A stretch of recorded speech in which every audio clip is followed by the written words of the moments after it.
Hi, Sister Mariam, Mother Mariam. Nice to. I welcome you to the United States. Thank you. In spite of some of the hostility that you reported that has been directed against you. Yes. And I wanted to welcome you also on behalf of our LaRouche Political Action Committee and the Schiller Institute, and really to ask you to give your own observations and give your own report, since you've been an eyewitness, on what is happening on the ground in Syria, because so much of the American population's access to what's going on is from the media. Yes. Well, even though in the beginning we have witnessed such a gap between the mainstream media stories and the reality on the ground, today there is no possibility to hide the terrible reality of the ongoing violence in Syria, where it is heading, and the real motivation of this so-called revolution. What makes me very much surprised is that today you have still people here in United States and also in other places in the Western world and in the Arab world.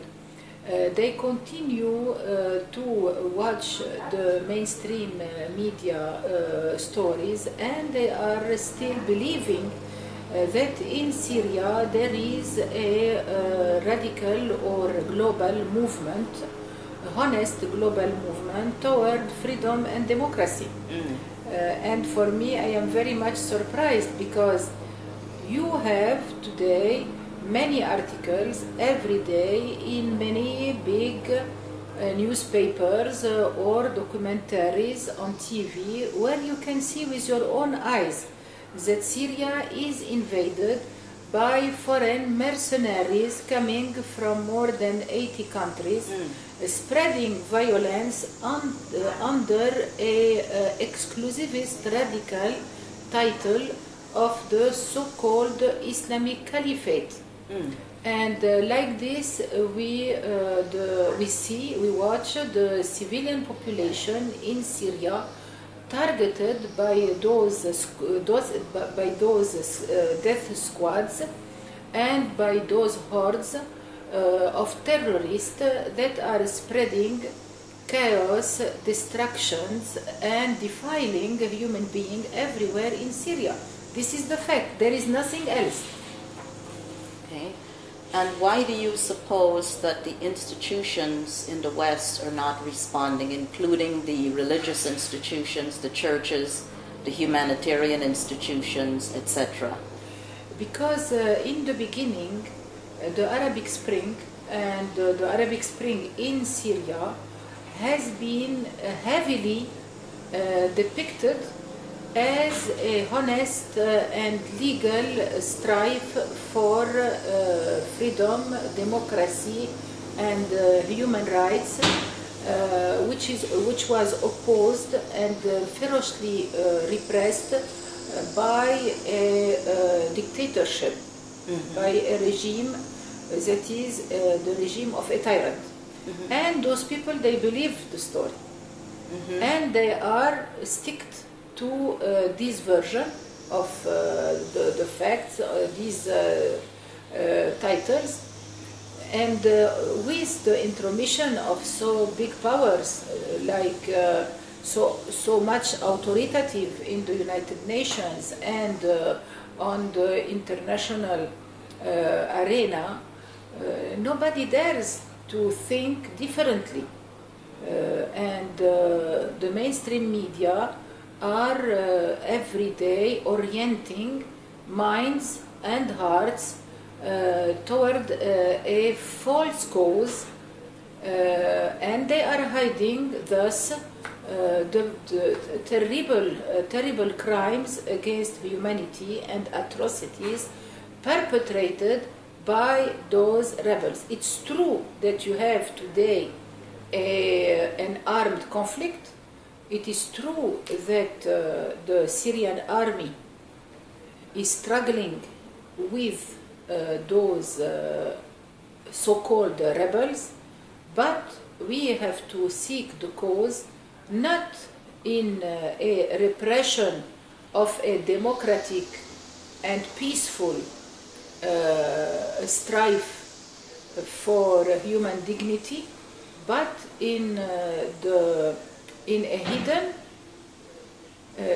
foreign intervention in the Syrian affairs and in the essay to dismantle the Syrian state and to attack all its values, especially the pluralism and the unity among its diverse factions, let them be religious, ethnical or cultural, the diverse factions of the very rich social tissue of the Syrian society.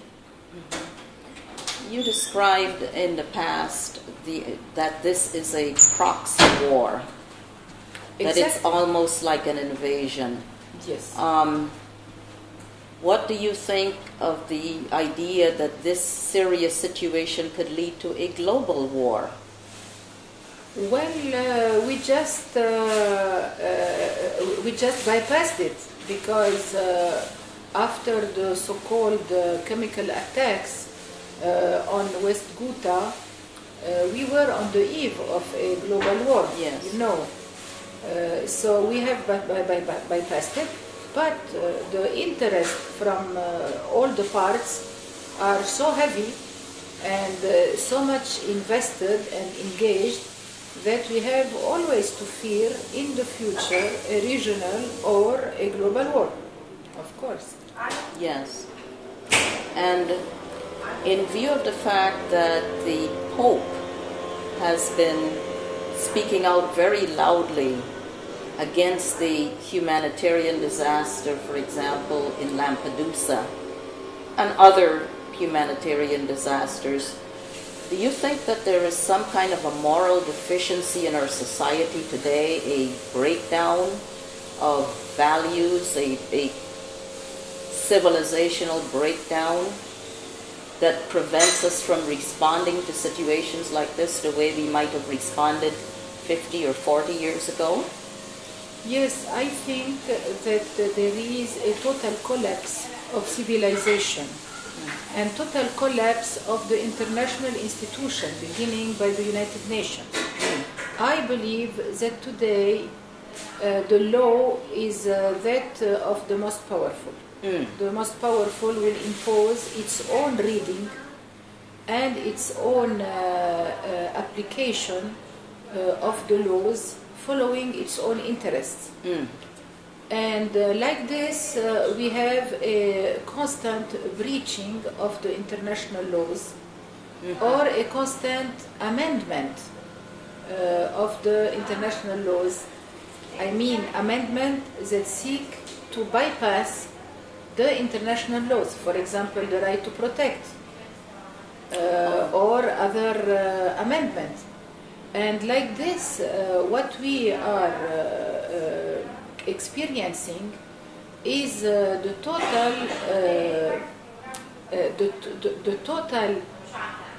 inversion of the international equilibrium into a real oppression and a real threat to the sovereignty of states, where there is no more immunity even on an international level. For example, you look at what is happening with the Palestinians, and all this story is how a party can always infringe the international laws and the United Nations decrees with total impunity.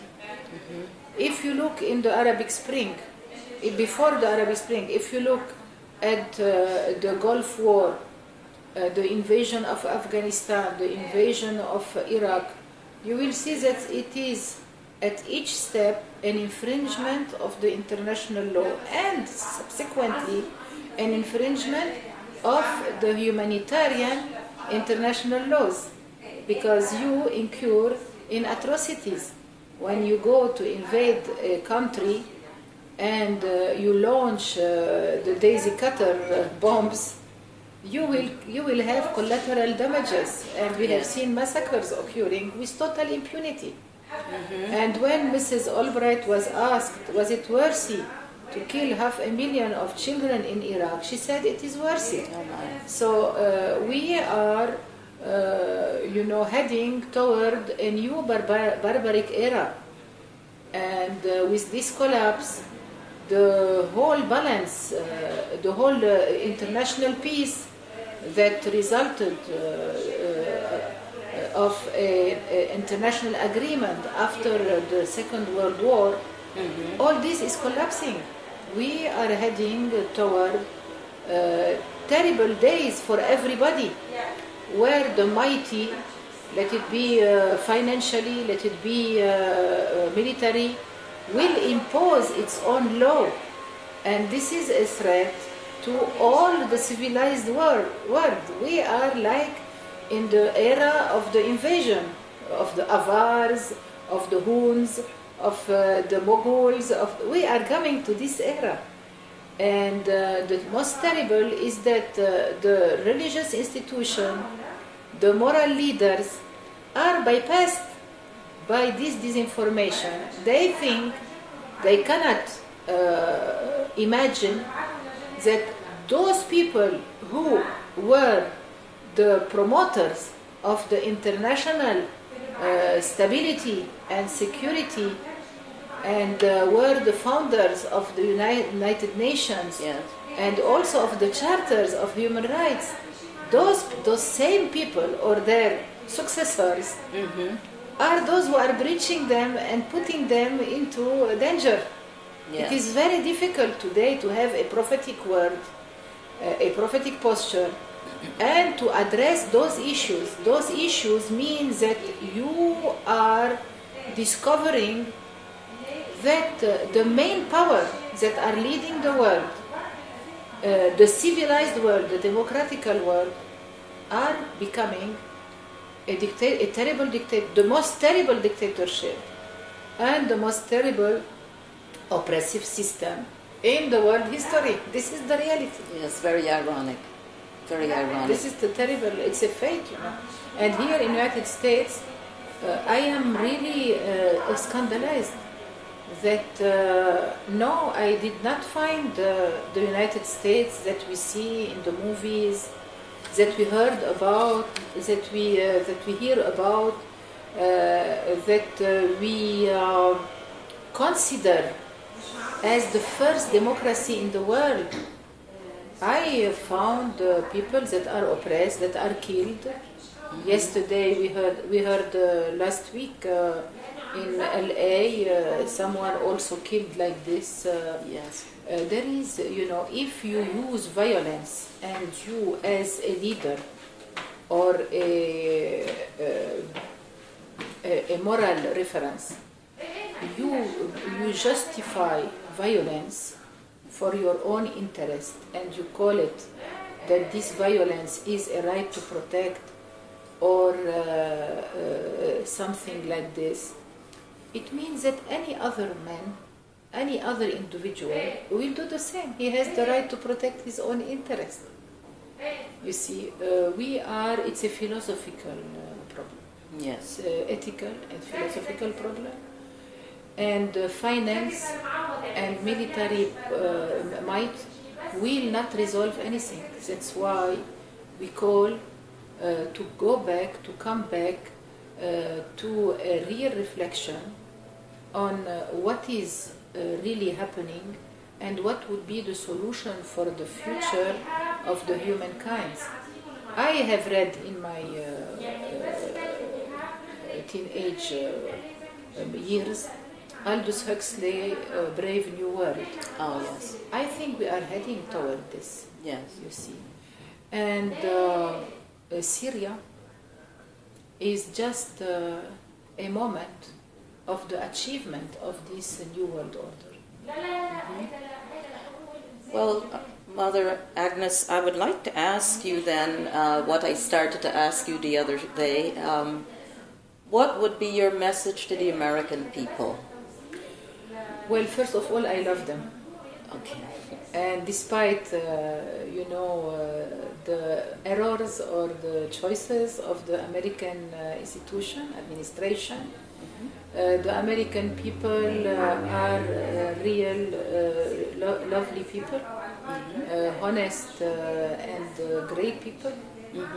So this first, my total solidarity with the American people. Yes. Second, as the biggest democracy in the world and as the first financial or economic power in the world, you have a big mission. And this mission is not concentrated in your administration, because your administration is elected by you. Yes. It means that it's the people of America who is responsible of its administration. Yes. And that's why I would invite you to better consider what is happening with your administration since like 20 years. 20 years? Yes. Okay. Where are we going? Where are you going? Okay. Yes. What is the real mission and the real values of United States in the world? And why in many places you are considered as an oppressive power and as an invader? Why? Why not to make it better? For example, that America would help, would serve the world security, would really be the big friend of everybody. And I would consider also the fake, the propaganda of the mainstream media, that you should ask real accountability on the media who are fooling you. And they are fooling you. Okay? Don't good information. You should ask good information, honest information about what is happening. Then the good choice, because bad information will let you make a bad choice. Yes. It means a choice that is based on erroneous data. Yes. What you need is the good data. Or else you will be believing that this choice, for example, is to support democracy, but in reality you are supporting terrorism. That's what is happening in Syria. Yes. The big titles here, even the opponents, they give you good big discourses and philosophical treatises on democracy in Syria. And you approve this and you support this.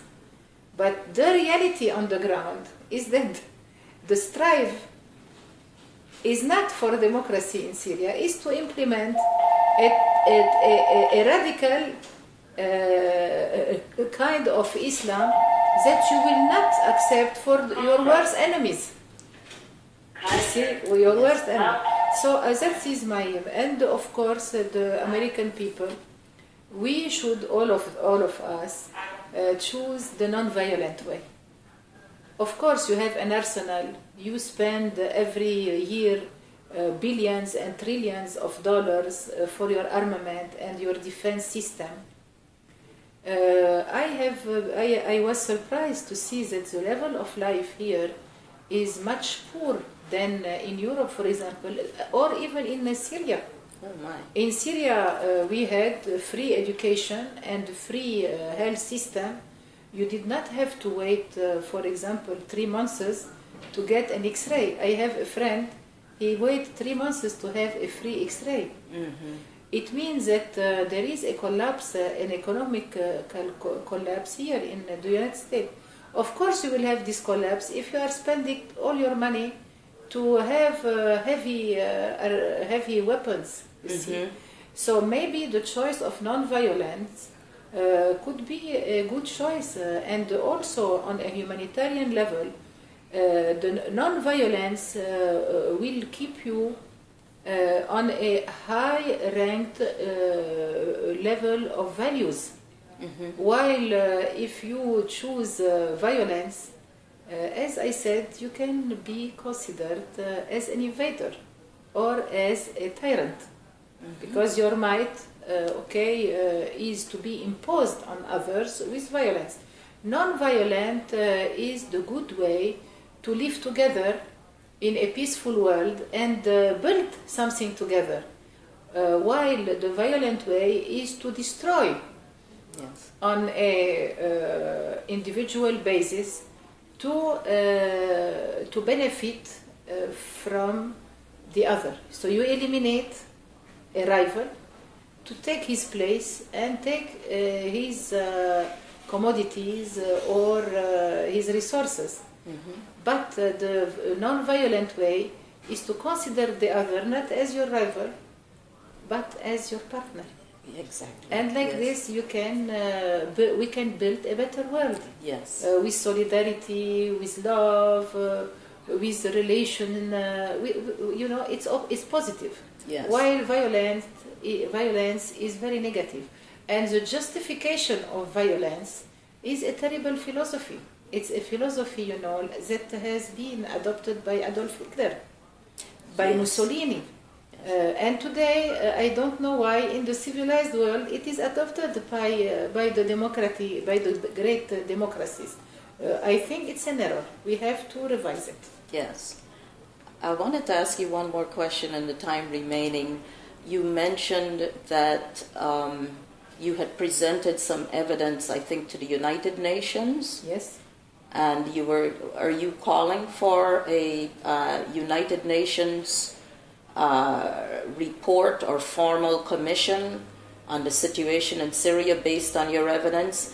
And in that context, to just give our listeners a sense of what you do, what you're involved in Syria, your organization, and what the mission of your organization is. Yes. I just finished talking about the benefits of non-violence. And in Syria, in the midst of this terrible chaos and in the midst of this terrible violent struggle, raised on a grassroots basis the initiative of reconciliation, based on the understanding of Syrian citizens that the biggest threat for their future is a civil war. And so they made an oath to never adopt an armed conflict one against the other, but to adopt negotiation, dialogue, openness, forgiveness, to arrive to a peaceful settlement of the crisis. And I was invited by Syrian people to collaborate in this, think tank to implement those ideas into a practical application. And to help them, I am not Syrian, but to help them, I have founded the International Support Team for Musalaha, which is reconciliation in Syria. So it's a broad network which goes from Australia to Europe to United States, passing by many Arab countries, where people of goodwill, peace activists, and even Nobel Prize laureate, peace Nobel Prize laureate, they contribute either by their insight or by their action or by their articles for the implementation of this ongoing process of reconciliation in Syria. And we have been able to achieve many things. Like the least is the liberation of abducted people, or the liberation of detainees, political detainees, or proclaiming ceasefires in hot regions. Our method, we follow, of course, the Syrian reconciliation teams, is to open a dialogue with all Syrian people. Let them be from the armed opposition, from the non-violent opposition, from the loyalist part, and even from the government and the security intelligence services.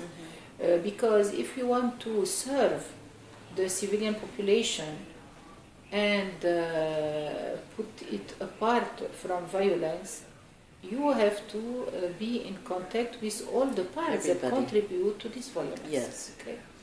So the last achievement was the evacuation of 7,000 civilians from a rebel stronghold, Muaddamiya, in the West Ghouta, that was besieged by the Syrian army since 8 months without any possibility to supply food and other essentials to this besieged area.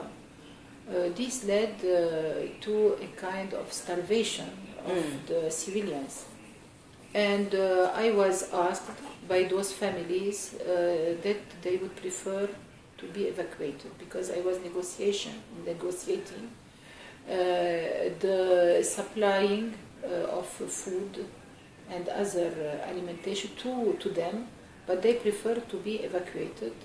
So in 4 days we could achieve an agreement with all parties and evacuated 7,000 women and children, and also like 600 fighters. They decided to surrender and to choose non-violent opposition way. On the other hand, we are in contact with the United Nations Human Rights Council. I have been invited many times for parallel events in Geneva, and we could have direct contact with the Commission of Inquiry on Syria and with the High Commissioner Office for Human Rights. Yes. And we have asked, and we are asking, that the inquirers on the human rights violations in Syria would have access to victims from the other side, because normally they cannot enter into Syria, so they hear mainly the stories of the rebel environment. I follow, yes. So we ask them to be aware that on the other side you had terrible fate of the population, and it is the majority of the population. So this is happening on a good scale, on a good rate, and during the chemical attacks in the 21st of August this year, I was contacted by some survivors of the terrible massacres of 11 villages in the heights of Latakia, Alawite villages, where Al-Qaeda fighters just massacred more than 400 people in a terrible way. Complete families were decimated, slaughtered, and they abducted 115 women and children. So the survivors of this massacre told me that they recognize some of those abducted children in the victims of the chemical attacks. And this led me to make, first of all, to track those children in the videos that were uploaded, where I found that the videos, especially the videos chosen by the US intelligence community to present them as authenticated to the Congress to obtain the permission for the strikes on Syria, those videos are fake. This was my study. Especially, I made a study on video number 1, number 6, number 11, and number 13 of the among the 13 videos that were chosen as authentics and originals. Yes. And you know, it means that there have been a manipulation Yes. of the public opinion and of the international community. Yes. And I have asked, and I am still asking, the United Nations to promote a unbiased inquiry to find out where are the victims of those so-called chemical attacks, and if the children are among the victims, because we want to know who are those children that were manipulated in the videos. Are they alive? Are they dead? And how were they killed? Yes. Because in the video it appears that there is no chemical attacks, because in the videos, because those videos were staged before the 21st of August. I see. They were prepared. Okay, so the victims, are they real? Are they fake? And in reality, we want to know where 1,466 civilians allegedly victims of chemical attacks, where were they buried? Because, you know, if they were really dead, yes, we have to find out where they are buried. Yes. And to make inquiry with the DNA if these are the children of the survivors of the Latakia massacre. Doing this, I do not incriminate anybody, and I do not pretend to give an answer of what really happened in the so-called chemical attacks. I do not have any position, any posture. You see, I don't know. Yes. If there was, if there wasn't, was it an attack? Was it a kind of show? Was it? I don't know. But what I am sure about is that the videos that I have studied are a fake. They are staged, and they are prepared before the 21st, even if they are uploaded the 21st. Yes. Yes. I follow. This is my study, yes. Okay. Do you have anything else that you would like to say to the American people, to President Obama, to the institutions in the United States? Well, I just want everybody to consider what are the achievements of this so-called right to protect since the 9/11 events. Did we gain better peace, more serenity, more security? Where are we heading? I think that the Middle East is turning to become a real chaos and laboratory ground for all kinds of atrocities. But it's never too late. Yes. We can choose the best and stop the support or the recycling of Al-Qaeda terrorist groups. Stop using them to implement chaos everywhere. And stop lying to the US good people, to the American people, telling them that our support is for democratic or liberal groups. What we see on the ground is the ongoing support, the ongoing empowerment of the most radical groups ever. That's what we see. So my message is that the American people is our friend and should be the biggest supporter of real democracy, of real international law, and of real brotherhood among all nations, and especially in the Middle East. I thank you very much. And I want to assure you that we will get as wide publicity for your message as possible so that the American people can actually hear a different voice than they've been hearing in general in the media about what is actually going on in the ground in Syria, because you're an eyewitness, and you've courageously taken the time to travel around the world, I see, to get the truth out and to prevent a collapse into total chaos. I thank you very much. I thank LaRouche and the Schiller Institute that you are among those references that can help the American people to open its eyes and make the right choice. Thank you very much. God bless you too. Thank you. God bless you for your work.